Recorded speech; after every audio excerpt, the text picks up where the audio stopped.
Tim Hague Reads Books, presented by Tim Hague. Can government action fix a broken economy? 80 years ago, John Maynard Keynes and Friedrich Hayek arrived at diametrically opposed answers to that question. Far from being a dry and technical academic argument, it was then and is now the central division within political economy. The story of the row between these men is explosive and astonishingly bad-tempered. Bring up the subject with any politician or social scientist, and they will be aware of the story, but only now has anybody written the book.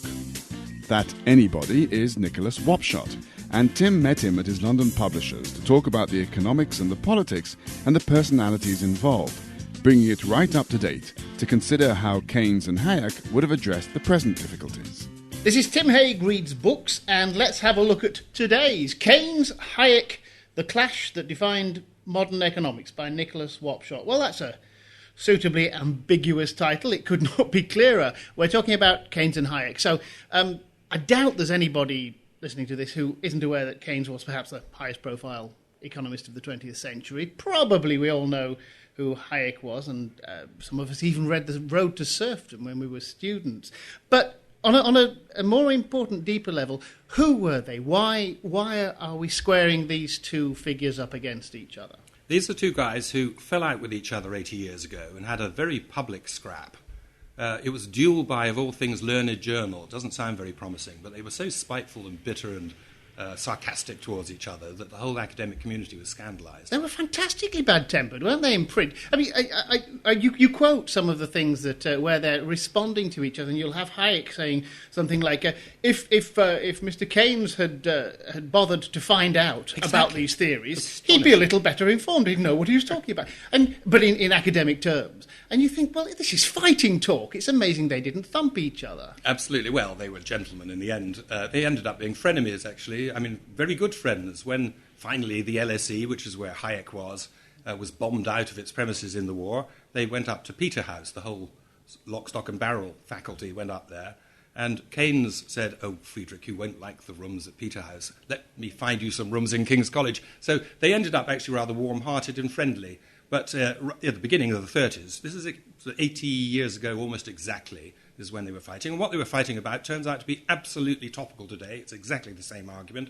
And that is, to what extent, or in fact should ever, governments intervene when an economy is broken, like it is today. And it was back in the 30s, of course, ahead of the Great Depression. And here, of course, we've just managed to see off a great recession. And it's the same thing. And this for you is the big divide. It's intervention, government intervention versus free markets. I would say non-action, in action perhaps, but free markets. And that for you is the big question, because it always seems to me when, especially reading the book and their exchanges, they're almost like two men who is, one of whom is saying the sky is blue, and the other one's saying actually I think you'll find the grass is green. No, the sky is definitely blue. You're a fool. The grass is green. And it's almost as though they're talking about completely different subjects. It's true. Because they miss each other. One was arguing apples, the other was arguing pears. And the fact is that you can't have these both worlds. This is, after all, conceptual. What they're trying to do is understand how an economy works. And Friedrich Hayek said there's very little you can understand about economics apart from maybe price levels. He was, strangely, for such an intellectual man, his conclusion was that actually you couldn't discover very much about your discipline, which is an extraordinary thing to do. Keynes was very different. He was not so much a theoretician, actually, as a pragmatist. He genuinely wanted to cure unemployment. He thought it was unnecessary, and that governments had a duty to step in to the economy, if necessary, and put people back to work. To that extent, of course, they again were very different sorts of people. Keynes was a hugely optimistic man. Always, whenever he came across something which was disappointing to him, he just turned over the leaf and moved on. Hayek was a pessimistic fellow, very insular, liked to be an outsider, liked to be a contrarian, and stood outside of society and said, really, scientists should just describe these things. They shouldn't get involved. Do you think that was a personality thing, a temperamental thing, or is it a function of where they developed their obsessions? They're both desperately worried about totalitarianism. They're both terribly worried that the circumstances they find themselves in will lead to some kind of totalitarianism. But for Keynes, he's observing the unemployment of the 1930s. For Hayek, he's fretting about the inflation that wiped out his family's wealth. Is that? I mean, can you put much? Yes, you can. Weight on? Keynes was a man extraordinarily privileged. Went to Eton, King's College. His father was a don at Cambridge. They came from a very comfortably well-off family altogether, and he had a sense of noblesse oblige. He was appalled not so much by the Great Depression, which hadn't even started yet. He was appalled by mass unemployment in the 20s, and he said the economic theories suggest that there's meant to be an equilibrium at which everybody is employed. Well, after 10 years, it ain't happening, is it? In which case, something is going wrong. I'm going to find out what it is that's going wrong, then I'm going to find out a way to fix it. And for Hayek, returning from the Great War back to his home in Vienna, he discovered that the Austro-Hungarian Empire had fallen apart. Austria was now a headless torso, a capital without an empire to it, and he found his parents shivering in their apartment, grand apartment, sitting in overcoats, unable to afford fuel because inflation had taken off. And, I mean, he was not himself quite the person who took money home in a wheelbarrow, but he knew all about it because he worked for the government and had an inflation-adjusted salary, which at least insulated him. But for the rest of his time, he thought that inflation was the most important thing. And when you come to the modern argument, you'll find it exactly the same today, even between Labour and Tories, that the Labour Party on the whole is very worried about people who are not in work or people who fall out of work and can never get back on the jobs list. Whereas the Conservative Party always heralds, whoopee, we've got a reduction in inflation, notwithstanding the fact we've also got vast numbers of unemployed. Well, I was going to come back to that because you suggest that Hayek never did lose his belief in equilibrium and that there would be, or there could be in principle, a point at which an economy was in equilibrium with full employment. All our experience is that that's not true, that you can have equilibriums in which there's high unemployment. But presumably, Hayek would say that's because you're interfering. And if you'd left things long enough, perhaps 80 years, then the economy would have sorted it out. And Hayek would presumably still, if he was alive today, would still be arguing that. Yes, he would. And he lived a very long life, and he stuck to his last all the way. What he was suggesting was that if you were to reduce the state to a minimum altogether, you keep the government to absolutely its basics. So he defended the borders and not much else, did a bit of policing. He insisted there should be regulation, by the way, that in order to ensure a free market, you shouldn't allow... He wasn't completely laissez-faire. It wasn't devil take the hindmost. He said, let's put up a structure so that there would be competition, which would give the benefit to the consumers. But if you did all that and you left it long enough, the markets would clear and you would end up with a form of conservative or libertarian utopia where everybody was amazingly well off, employed, and so on. The fact is that it's an experiment that no one has dared try to bring about. He was very concerned with what he always called freedom or democracy or something like that, and because he felt that the way that individuals express themselves democratically is through the price mechanism. That was the golden thing for him, and I mean, it seems to me a very personal view of what freedom and democracy are, because some people would think democracy is being allowed to vote. Hayek always said that if you vote for a government, if you have an elected government, it will always tend to increase its size because it will respond to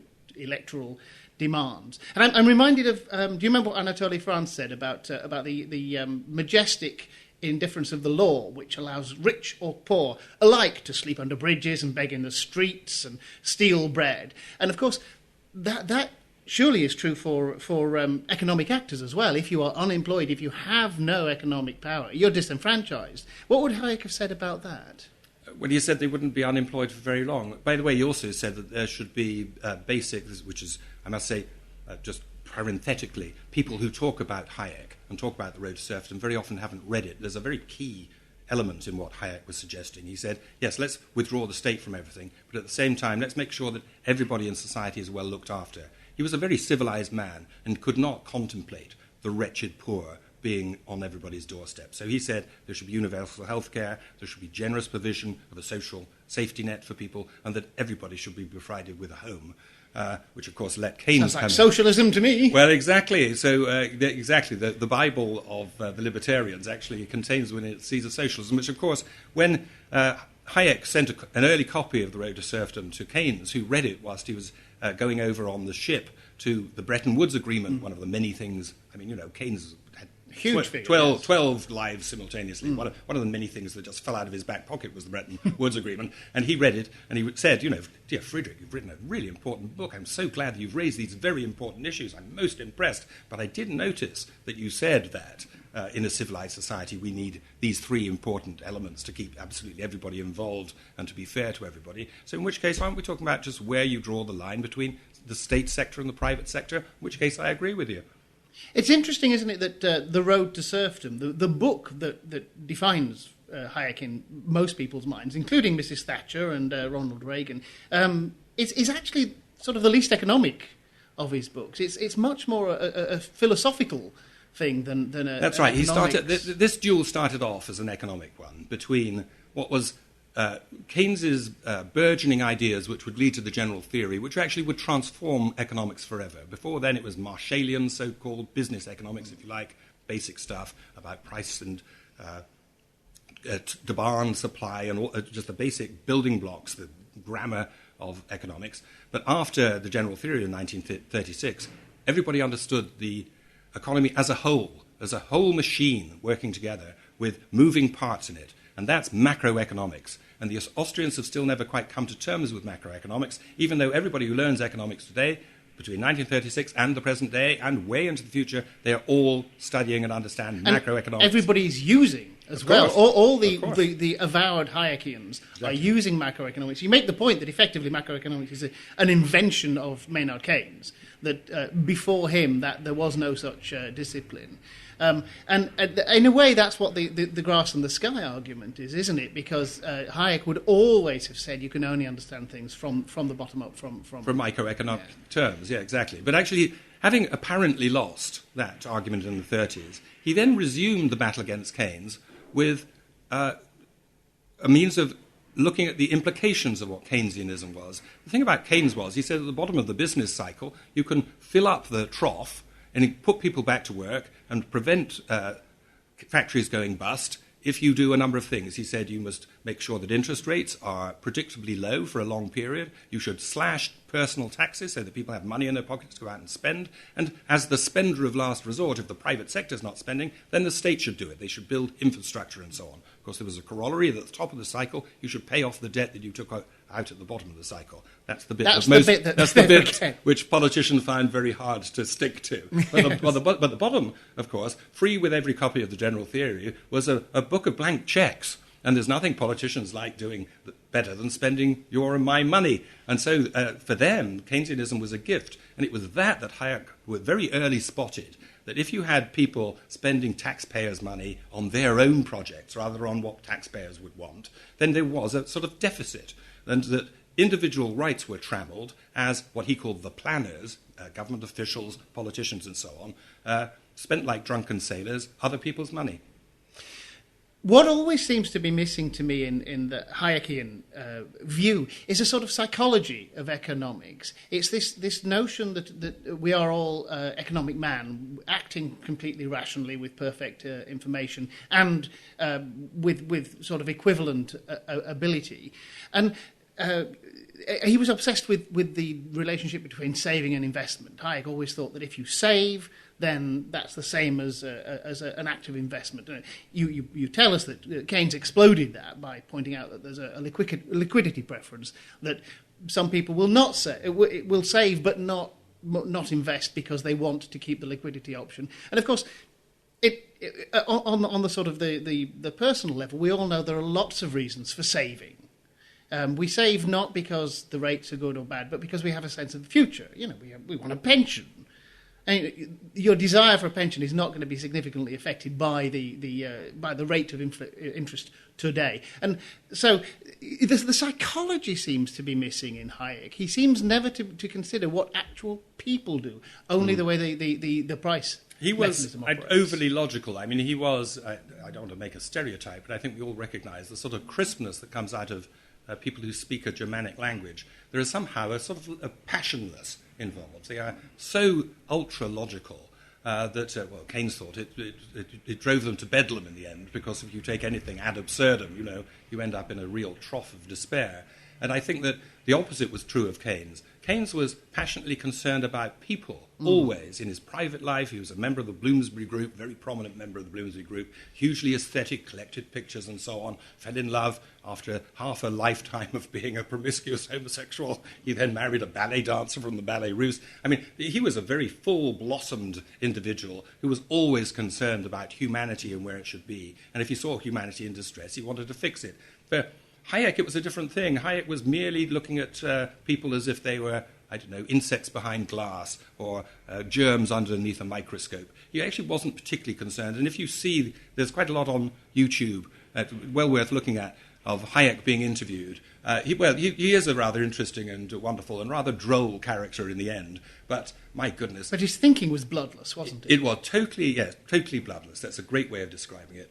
And in a way, I think that's the problem about politicians who take up Hayek. They tend to have to, by using his logic, suggest that they too don't really concern for people, don't have concern for people, and that puts them at an enormous disadvantage, of course, in the political Well, they do and they sphere. don't. You've got Robert Lucas quoted in the book that everybody's a Keynesian in a foxhole. When the crisis happens, when there is a cataclysm, and we haven't just had one. We are having one right now. Yeah, I don't think we've missed it. We missed the worst of it. I think we've postponed it. Yeah, okay. But we'll see how that works out. We'll come back in a couple of years and see which of us is right. But this is it. Everybody is a Keynesian in a foxhole. You've got George W. Bush, who avowed a sort of Hayekian outlook, who, the moment the crisis hits, goes Keynesian. Yeah. Hugely. I mean, vast amounts of public money spent.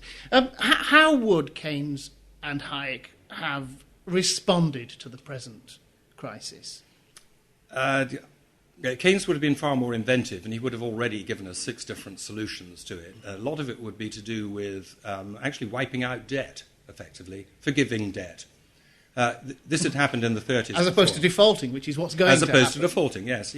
There was one stage where Keynes said, wouldn't it be just easier if we gave everybody a piece of paper saying that it was worth so many tons of gold? Let's give every country notional gold in a piece of paper, and they can spend it as they like, including paying off their debt. The fact is that, and this is true, he said, if everybody holds hands and jumps off the cliff together, it turns out there is no bottom to this cliff, as long as everybody holds together. I think he would plead with the G20 to come together, as they did immediately after the events of 2008-9, in order to find a common cause. What instantly happened, as soon as the Great Recession was averted, and they were really looking over the precipice, had Lehman's been the beginning of the bank collapses, then the whole of the capitalist system would have fallen over the edge of the cliff, and we would have 50% unemployment in the United States, with decades before we could ever get back to any normality. As it is, the people who have saved it, including George W. Bush, but Obama, and actually Gordon Brown, who, of course, was traduced.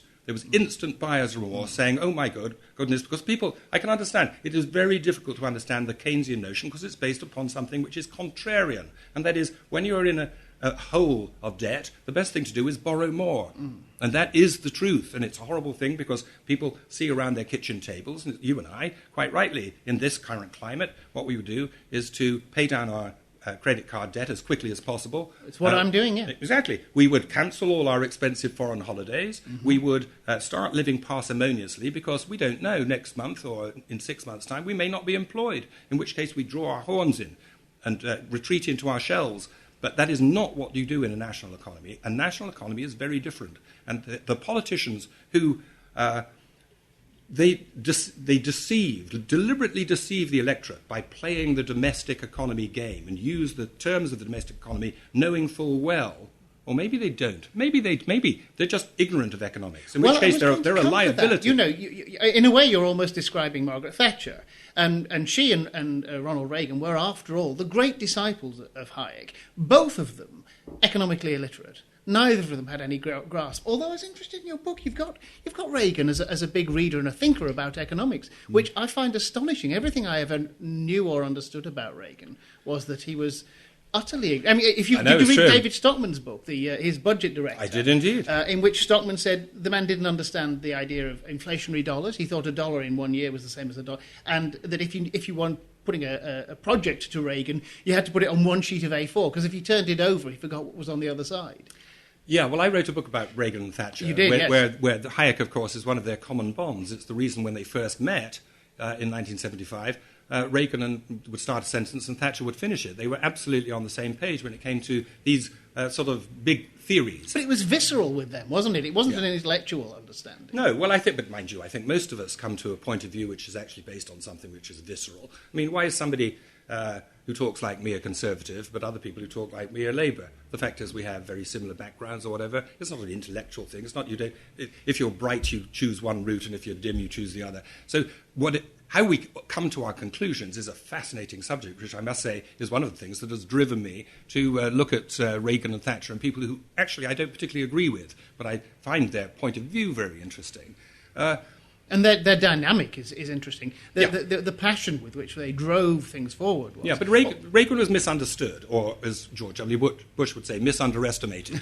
And it's a very useful thing in politics if people think that you're a bit on the dim side. Mm-hmm. Fact is that actually Reagan was very sharp. Sure, as time went on, he was an older man, and he wasn't quite as sharp as particularly in the early morning, or he used to take naps in the afternoon. I have every sympathy with that. But the fact is that he was a great book learner, and that was because he had a fear of flying, yet he had a job with General Electric, which meant that he had to go to factory after factory across the United States, pepping people up. And so on those long journeys, he would read serious-minded books. He just didn't read airport thrillers and beach thrillers, on chick-lit stuff. He read serious-minded books. He had himself an economics degree, in fact, in the first place. Of course, it was pre-Keynesian. That was his age. So he may be excused in a way for not quite catching up with the way the world had changed. But in Hayek, he became much more concerned about the size of the state. And that for Reagan, it was to do with his wartime experience when he saw that when there was a more or less command economy in those dark days from between the late 30s and the end of the war, that the real regular economy didn't apply. It was being run by the army and so on. And he just saw people wasting money, wasting resources, wasting time, and he said that that's because the state actually can't really run anything. In private hands, it's always done sharp. Truly Hayekian outlook. It is, absolutely, and it's sort of true, actually, on the whole. And I think Mrs. Thatcher was right, too, you see, looking back on it. And Labour should have been much sharper. I wouldn't call it Blairite, but they should have been much earlier. Perhaps in even Harold Wilson's time, they should have worked out that really, you shouldn't have the steel industry. There's no need for the steel industry to be owned by the state, or British Rail owned by the state, or bus transport. I mean, endless things which were privatised by Mrs. Thatcher. It turned out to be, and Wilson onwards must have known that, Jenkins certainly knew it, was that the ownership was not the key, as it turned out, to the way that it prospered. Regulation probably was the key, and that's much more Hayekian too. But when it comes to the big picture of how to avert a crisis or how to get us out of this hole, I'm not sure that Hayek is particularly useful, because what he's talking about is infinity. We've got all the time in the world. It will eventually sort itself out if only we can get President or Prime Minister all in a line, all agreeing exactly with this same notion of where we're heading. Well, that's not going to happen. And Keynes' response would probably be, but we've got people right now who need to get on with their lives, and they don't have. They haven't got a life, exactly. In the long term, we're all dead, he famously said. And it's true. And I must say, the older you get, the more you realise that's true. And I get very impatient with people who say, both in Europe and here, saying, oh, well, it might be a decade or 2 decades of austerity. As we speak, only yesterday, there was Mervyn King was on the radio being interviewed and saying, well, you're just going to have to be patient. And anybody who is unemployed or who is desperate to start their life in some way, I can't be patient. I have one life, and I want to lead it as fully as possible. And in the modern age, as we have all of the equipment that means that you can fix this economy, to deliberately cause... I mean, the British government is talking about deliberately causing 740,000 government workers be unemployed in the course of 5 years. Hasn't even started, really, in earnest, that. That's hell of a lot of people, because there's a multiplier effect, that isn't just to do with spending. There's a multiplier too with unemployment, because every father and mother that's unemployed puts the children at disadvantage, and so on. And if you don't get a job too, aged 16 or 18 or 21, whenever you leave your education, and you have half a generation or a generation. 5 years down the line. How long are we talking about? You're 23, and there's another 18-year-old coming along who. And you've never had that discipline, that Protestant work ethic of getting up in the morning and doing, a job you may not like to do. Doesn't matter. If it pays okay, then you'll do it. But to hang around in bed or to go off to the job centre, knowing full well that there are no jobs to get, to go through that hoopla is immensely depressing. So the policy right now is not only wrong right now, but it's wrong for the future too, and it'll rebound, I would suggest. Your final chapter is called "And the Winner Is." Are you able to no, I will say that it's a bit like this isn't a game of Jeopardy. There's no right or wrong. These are just two conflicting notions of how the world should run. The winner, right at the moment, I'm amazed. This is a sort of tortoise and hare thing. Keynes sprinted off, even though he was dead. The ghost of Keynes sprinted off, giving us between 45 and 75, 3 decades of, in the Western world, unrivaled prosperity. Keynesianism was extraordinary. The Keynesians didn't actually do Keynes a great favour because they sort of misapplied it in the end, or they kept their foot on the gas a little too long at the wrong places. However, Keynes did amazingly well. What I'm fascinated by is what the man who really was just a footnote, as he is in the Robert Skelton's brilliant 3-volume Life of Keynes, and in Roy Harrod's wonderful Life of Keynes too. Hayek's just, a footnote, a passing figure. But it actually turns out that Hayek's single idea is so powerful that actually it has governed the debate. It dictates the debate today. And if you look at the American debate, this great farce, the Tea Party, the reality TV show that the GOP has become, each one of those candidates mouth the words of Hayek. But they say, smaller government, pay off the debt. Isn't it fascinating that the Republicans cannot come up with a remotely credible figure? They're all swivel-eyed nutcases, except for the one they're going to end up with, who they don't want. Yeah, we're in a strange position where the only candidate who has only one wife is the Mormon, which always strikes me as rather weird. But it's true. And Romney, who doesn't believe in anything much, I don't think, apart from Mitt Romney, so he's willing to stand on his head in a bucket of whatever in order to get elected.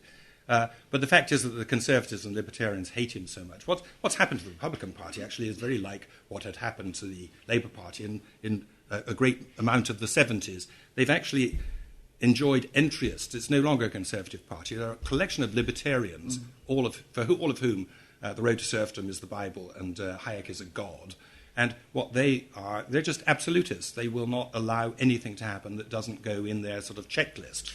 I agree. I mean, I already know what's going to happen in the next presidential election, which is that Mitt Romney will be the Republican candidate. The Tea Party will not turn out for him because they can't bear him. He believes in healthcare. The right-wing religious nutters will not vote for him because he's a Mormon, and Obama will romp home. And the Republicans seem not to be able to see that's what's going to happen. Well, it's certainly going to be a Keynes-Hayek election in November. Because what Obama, he's already given $1 trillion stimulus to the economy. He's been prevented by the Tea Party members within Congress from instituting a second stimulus of $500 billion, which is what he calls his jobs bill. The only question is actually not so much whether Obama's going to win, I think, but whether Obama gets enough people in Congress on his side to get past the supermajority you now need in order to pass anything through the Senate. Because the Tea Party has changed democracy fundamentally in America. It used to be representative democracy. That is, you elected someone who then, on behalf of all the people in his constituency, made his own decisions or her decisions about exactly the best way forward. Now, the Tea Party have got people to write down pledges. I will not vote for anything which raises taxes. I will not vote for anything which extends universal health care and so on. So it's become a session not of representatives, but of delegates. This is like the Soviet democracy. This is where you send people in order to toe the party line. To do as they're told. As they're told. And that fundamental change, unless the Americans wise up to it, will completely cripple the economy and cripple the political system, because it's set up to be divided in the French, after a French 18th century fashion. And if one side decides not to play ball, then you're doomed. The government can do nothing. Well, we've drifted ever so slightly away from your book. There is quite a lot of detailed economics in it, but you wear it very lightly. I don't think there's any problem with reading and getting, because there's nothing bloodless about this book, Keynes, Hayek, The Clash That Defined Modern Economics. It's a very lively story and extremely timely, as you can tell. It has immediate resonance for right now. So, Nicholas Wapshott, thank you very much indeed. That was terrific. It was a great pleasure. Thanks. Keynes, Hayek, The Clash That Defined Modern Economics by Nicholas Wapshott is published by W. Norton at £18.99. Tim Hague Reads Books is a Green Shoot production. You can find out more at www.green-shoot.com, and Tim can be contacted on tim@green-shoot.com.